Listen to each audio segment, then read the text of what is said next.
지난번 시간에 이어서 241페이지 올리고당 시작하도록 하겠습니다. 우리가 이제 많다라는 표현을 쓸 때 폴리라는 표현을 쓰죠. 한번 내가 언급했듯이 이 올리고라는 의미는 폴리보다는 좀 작은 개념입니다. 숫자로 보면 한 10개 미만을 우리가 주로 올리고라는 표현을 많이 쓰고요. 또 굉장히 많은 경우 우리가 폴리라는 말을 쓰는데 명확한 경계선은 없는 것 같습니다. 자, 올리고당 보도록 하겠습니다. 단당류가 수산기를 갖는 다른 화합물과 글라이콜시드 결합을 형성하는 것처럼 단당류와 단당류 간에도 동일한 반응이 나타날 수 있습니다. 이렇게 단당류 중합을 통해서 만들어진 거, 우리가 글리칸은 올리고당과 다당류를 합쳐서 글리칸이라고 한다고 그랬죠. 그렇게 형성을 합니다. 자, 올리고당의 구조입니다. 가장 단순하고 중요한 올리고당은 바로 두 개의 단당류로 구성된 이당류도 일종의 올리고당입니다. 이당류는 다양한 생물학적 역할을 하는데요. 슈크로즈, 락토스, 트레할로스 이런 것들은 식물과 동물의 에너지 저작물이 되기도 합니다. 그 다음에 셀로비오스, 말토스와 같이 긴 다당류 분해의 중간 생성물 역할을 하기도 합니다. 지금 보고 있는 그림 9-4는 주로 접할 수 있는 그 이당류의 구조를 도식적으로 나타낸 것입니다.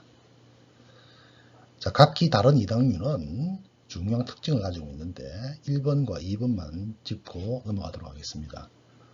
1번, 두 개의 특정 단당류가 결합하여 형성이 되며 특정한 입체 구조를 가지게 되겠죠. 이 두 개의 단당류는 같은 단당류가 모여서 이당류가 될 수도 있고 다른 종류일 수도 있습니다. 그다음 두 번째, 이런 두 개의 단당류 사이의 결합은 탄소 원자가 참여를 합니다. 많은 경우에 이제 1번 탄소와 4번 탄소, 1번 탄소와 6번 탄소의 결합을 볼 수가 있을 것입니다. 그림 9-14에서 볼 수 있는 여러가지 그 이당류 중에서 여러분들이 꼭 알아야 할 게 말토스. 자, 말토스 한번 볼까요? 자, 말토스는 1번과 4번 탄소 사이의 결합입니다. 우리가 다른 말로 엿당 혹은 메가당 이렇게도 이야기합니다. 엿당 메가당이라는 말을 들으면 이것이 어느 부분에 많이 들어있다라고 하는 것을 또 짐작할 수가 있겠죠.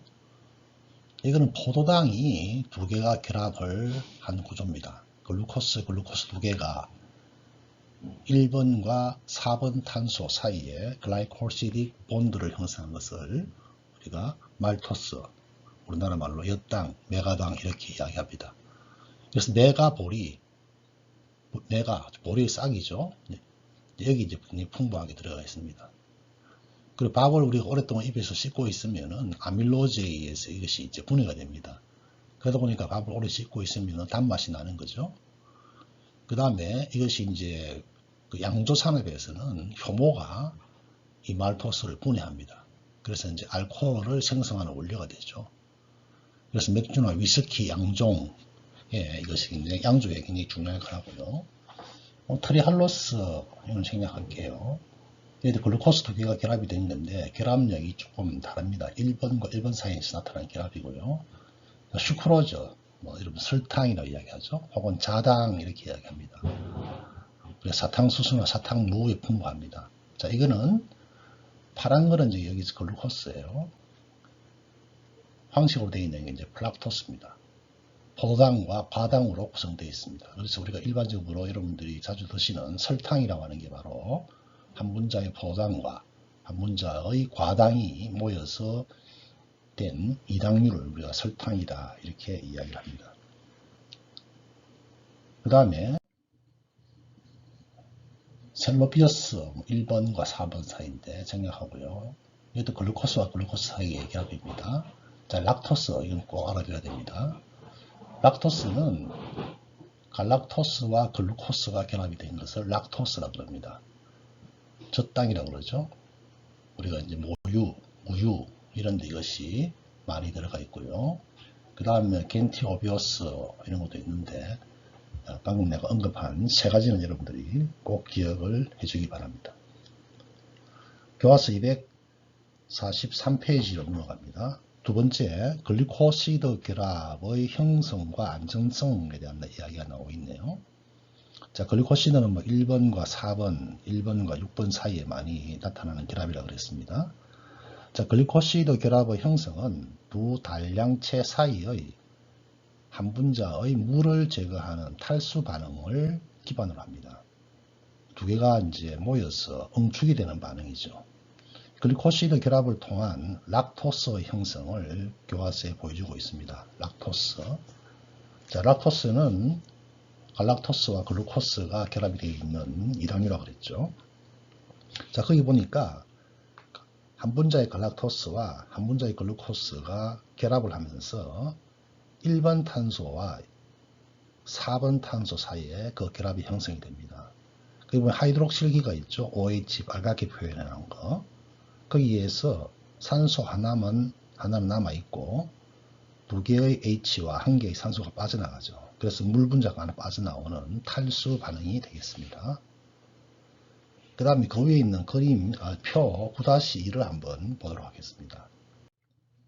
자, 여기서도 여러분들이 뭐 슈크로즈, 첫 번째 나와 있는 슈크로즈, 락토스, 말토스, 좀 전에 왼쪽 그림에서 봤던 그림 9-14에 나와 있는 것들을 보여주고 있습니다. 자, 구조를 보게 되면은 1번과 몇 번 사이에 결합이 되어 있느냐를 보여주고 있고, 자연적인 급식원이 어디냐, 그 다음에 이것들이 생리의 역할은 뭐냐 정리를 해놨으니까 이 표를 통해서 봐주기 바랍니다. 자, 그런데 이 그림, 여러분들이 보고 있는 이 슬라이드에 7-3과 7-4의 그림을 한번 봐주기 바랍니다. 자, 7-3 그림은 조금 전에 봤던 것과 유사한 경우가 되겠죠. 같은 경우가 되겠죠. 자, 락토스가 만들어지는 과정입니다. 여기 보니까 갈락토스 1번과 글루코스의 4번 사이에 글라이콜시딕 본드가 결합이 되어 있다. 교과서 그림과 같은 내용이고요.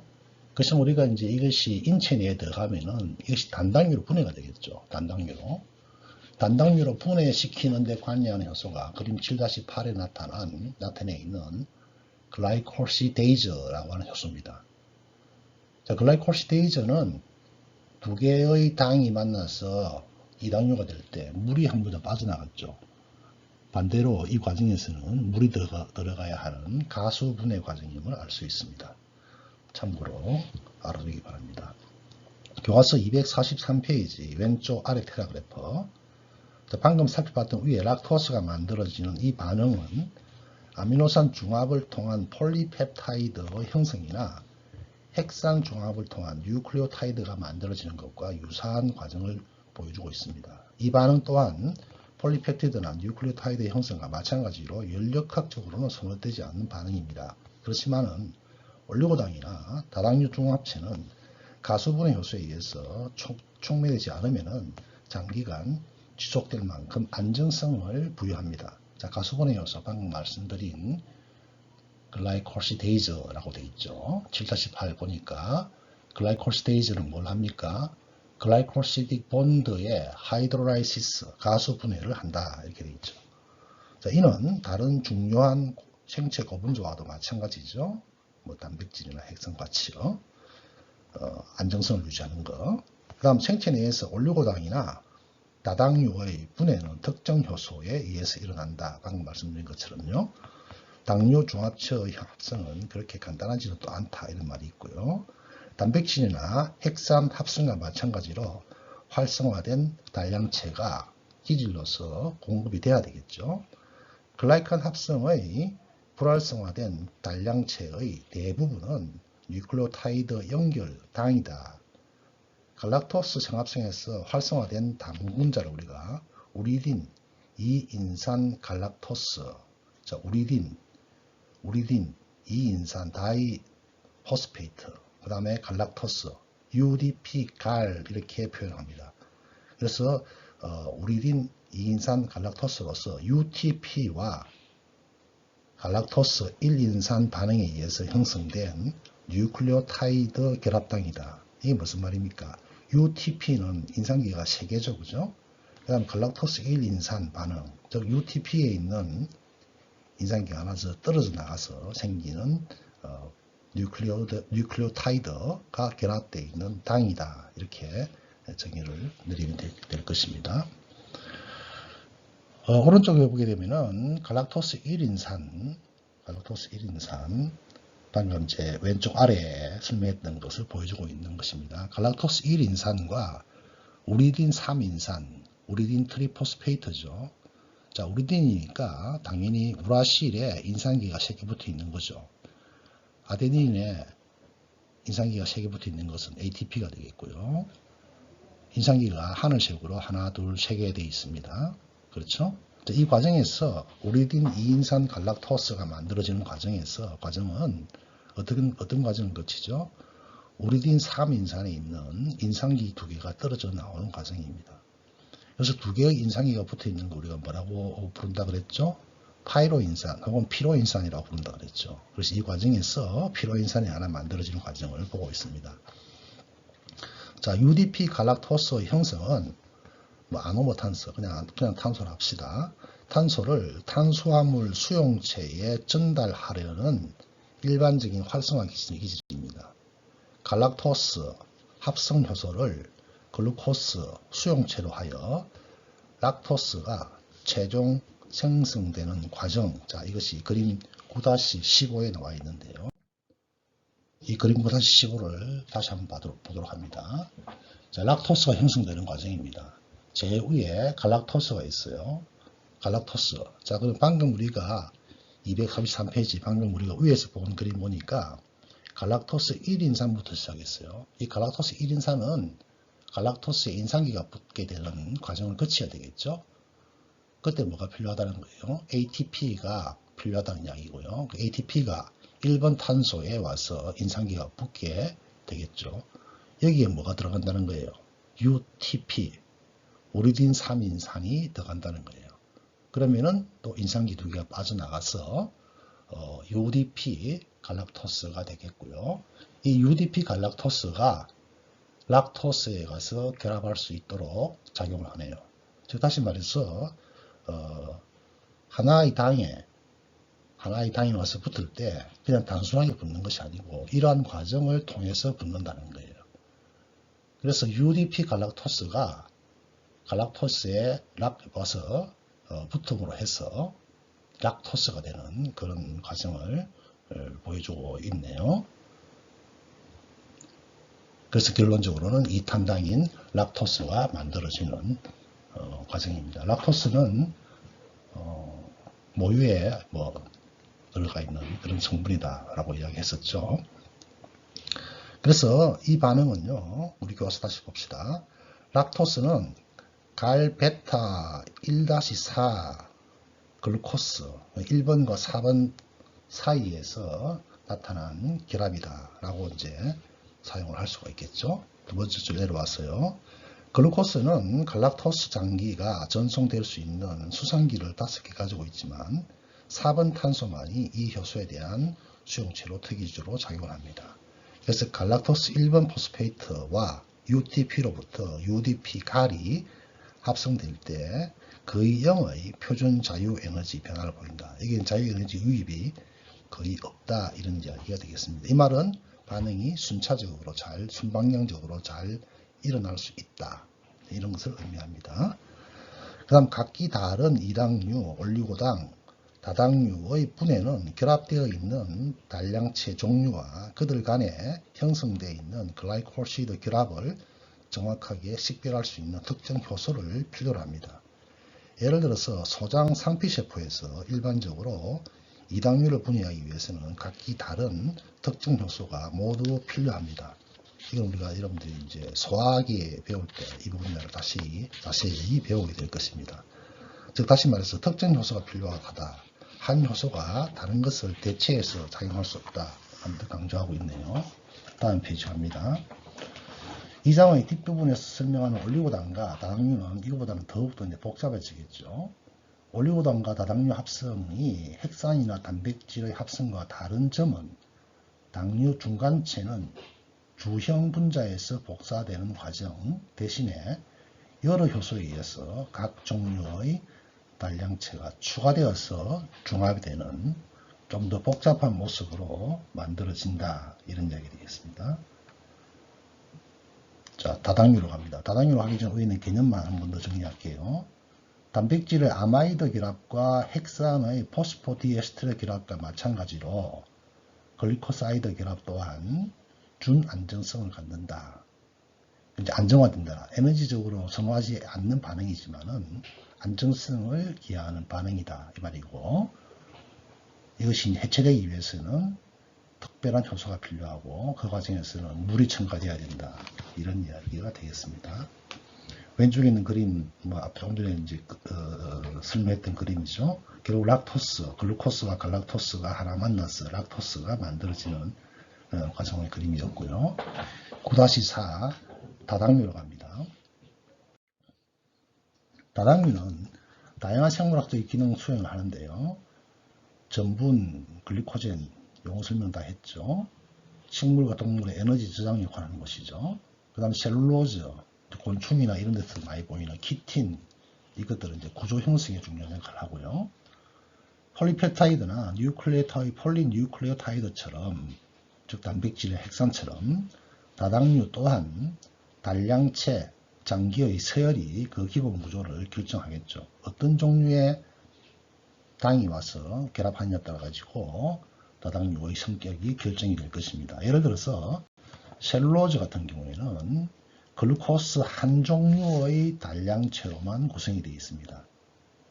이러한 중합 다당류 하나로 되어 있죠. 그래서 이것을 우리가 호모 다당류 이렇게 이야기하고요.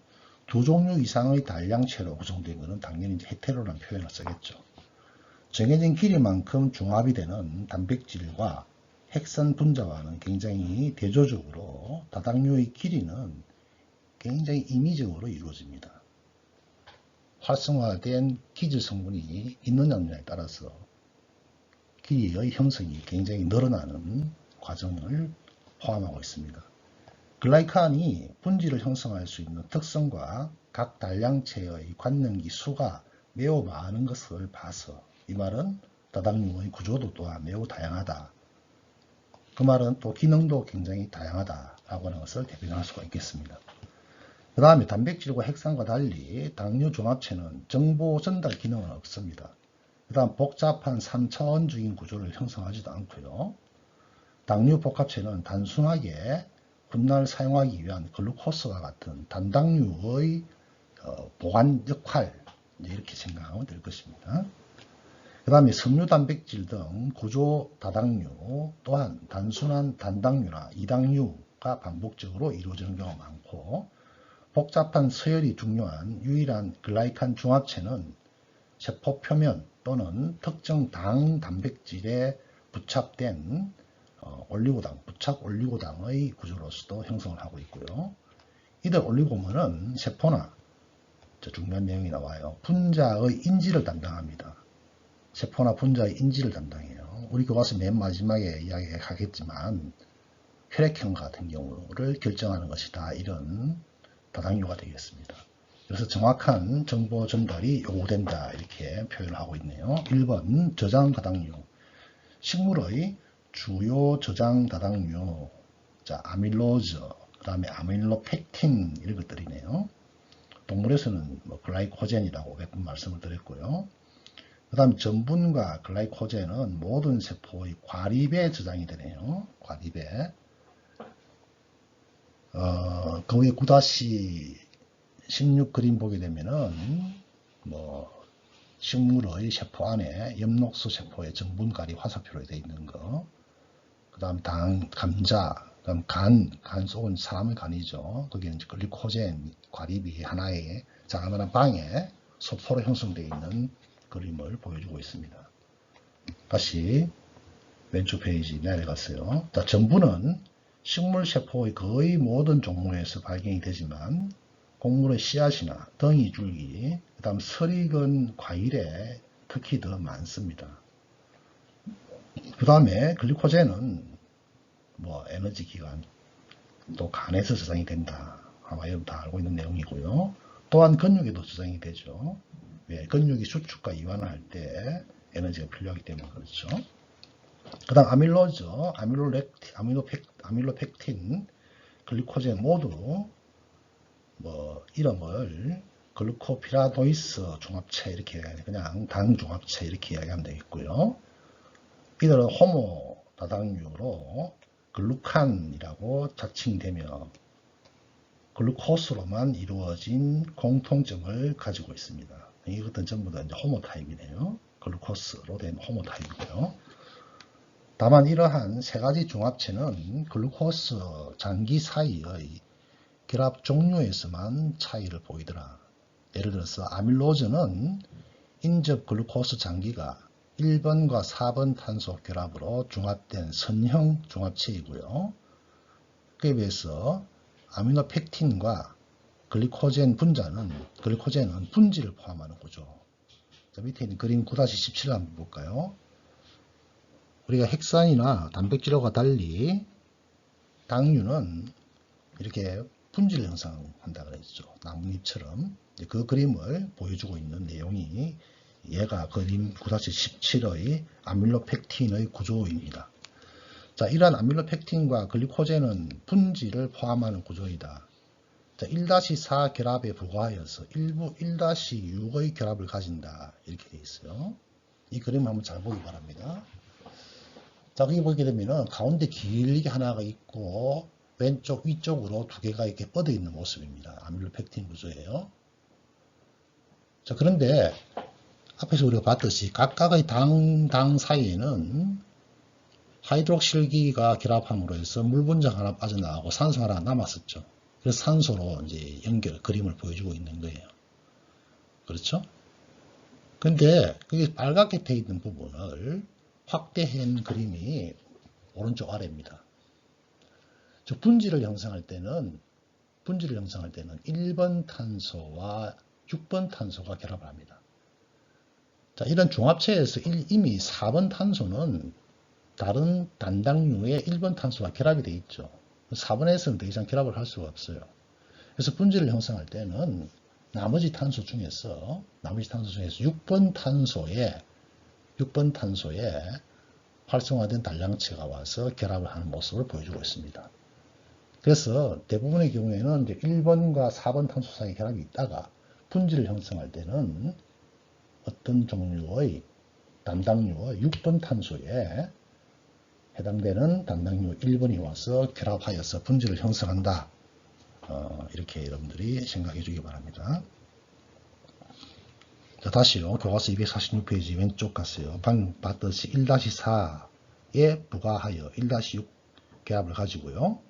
글리코젠 분지는 아밀로펙틴에 비해서는 상대적으로 짧고 분지가 더 많이 형성되는 이런 특징을 가지고 있고요. 또한 글리코젠이 일반적으로 상대적으로 분자량은 매우 큽니다. 이를 제외한 측면에서 이 두 다당류의 구조는 기본적으로는 매우 유사합니다. 그 다음에 폴리뉴클레오타이드나 폴리펩타이드, 핵산이나 단백질처럼 아밀로이즈의 구조도 X선 해절 분석으로 밝혀졌습니다.